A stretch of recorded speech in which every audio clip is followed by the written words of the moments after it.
Okay, welcome to today's Studio Army review, the Ork vehicles. These are all the tracked and wheeled vehicles I've got in my army so far. Start with the trucks. These two models on the left, those are actually old Gorka Morka buggies. I built one up with a superstructure, and this is my tank buster truck, dedicated transport. It includes a boarding plank. It is removable. I do have a wire pin in there that I can pull that off if I really want to. But I don't usually, because when I'm going to bring tank busters, I got to have them in a truck, because I don't have a battle wagon yet. That'll be for them. But I have to put them in a truck so that I can get them into the opponent's zone quickly, drop that boarding plank, charge out, and take out that first vehicle to get first blood with the bonus victory point. So it's not easy to do because trucks are extremely fragile. Usually I hope to go second, hide the truck behind terrain so it can't be shot, zip out, unload, because then you move forward 6, moving forward 6 more with the after the disembark. That's 12 inches, and then you can charge essentially 2d6 plus 2 with that boarding plank. So you're a lot more likely to get into hitting one of the enemy vehicles that have come forward. So that's how I usually run that. And if I do, I'll usually bring the knob with the power claw as well, because between the tank busters and the power claw, you're gonna have, or tank buster bombs and the power claw, you're gonna have some a dead vehicle. Of course, you'll have a lot of dead tank busters when it explodes, and it will explode. It's a good way to get first blood with an extra victory point. Right now, this middle buggy is actually a truck, but I am trying to figure out I want to convert it into a buggy, or make it convertible between the two. So I'm still trying to figure that out. I'm going to leave it as is for now, and it'll just hold a regular squad of 10 boys. This ugly monstrosity is a VW Beetle chassis. Basically, just I took sheet styrene or whatever and made the fenders and the superstructure and everything. And this thing is about as ramshackle as it can get, but it's perfect for a squad of 10 boys, 12 boys. The one thing I still need to add to this, though, is the driver and his seat. So it's a little unfinished, but it's finished enough to go on the battlefield, at least where I game. So the next part of my vehicular army are my war tracks. Now, 2 I've got with the DACA guns. The third one I'm actually trying to figure a way to put a Scorcha on it without actually making it into the Scorcha model with the trailer. I'm still playing with some ideas there. But the idea of being able to outflank with these buggies, that is coming in with AP3 or is AP4 Scorcha templates, or even DACA DACA guns, that really can threaten the back lines of your enemy. So definitely worth it, but obviously not in every situation. Depends on what you're going up against. But this is 3 of my units. I'm going to be adding more over the course of the next couple of years.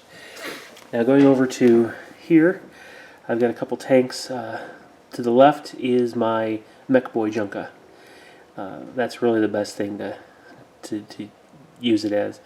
Initially, it was the first tank I made for the Orks. I took an old STG-3 model that I had lying around, 48 scale.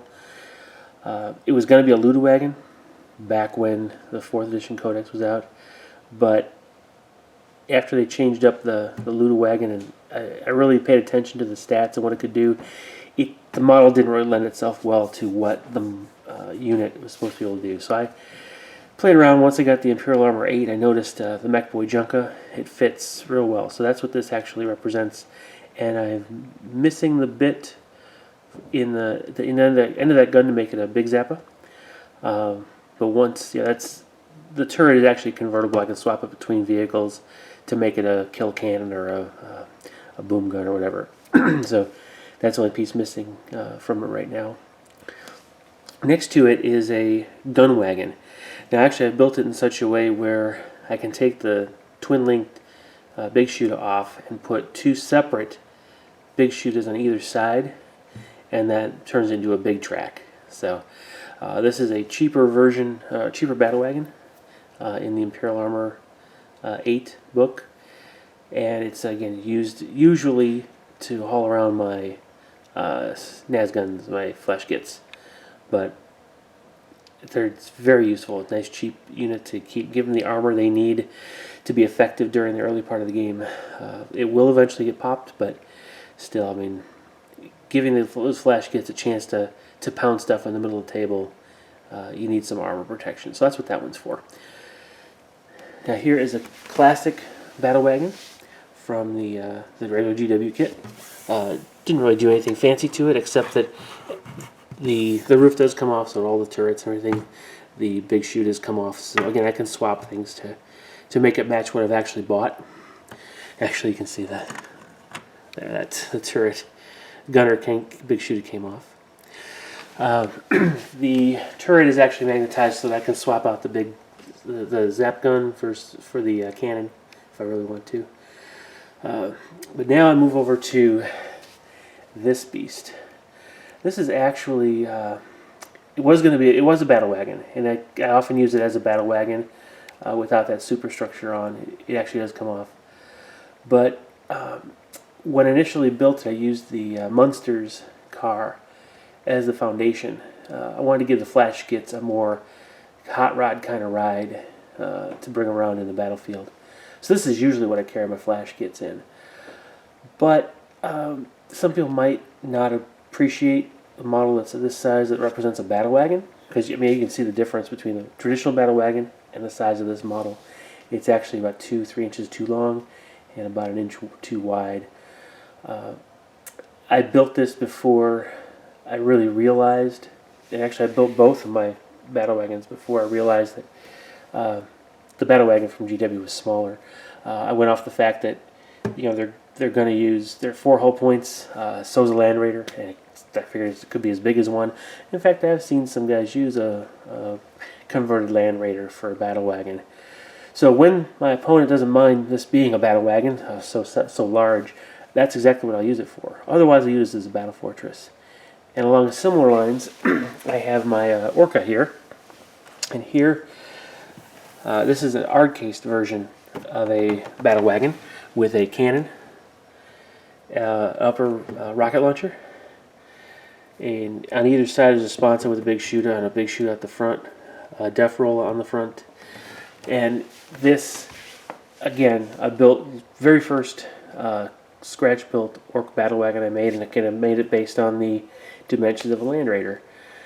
So if for those opponents who don't think it's right sized, I won't use it, but I will often use this one, both of these in fact, just because I've got them.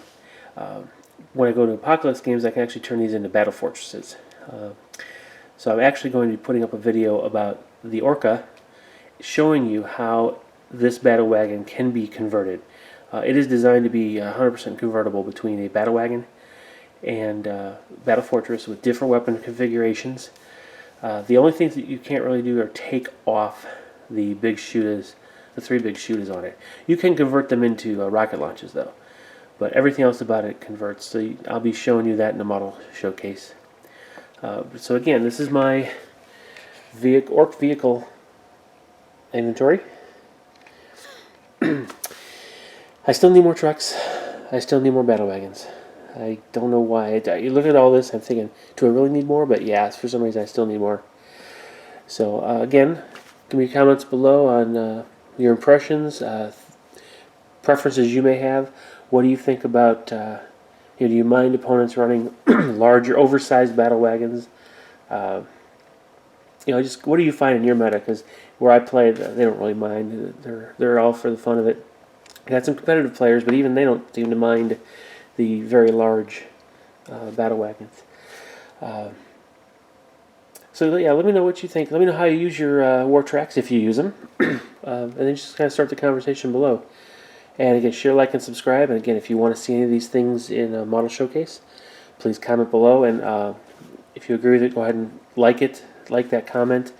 And the ones that generate a lot of likes, I'll go ahead and I'll build special model showcase for that particular unit.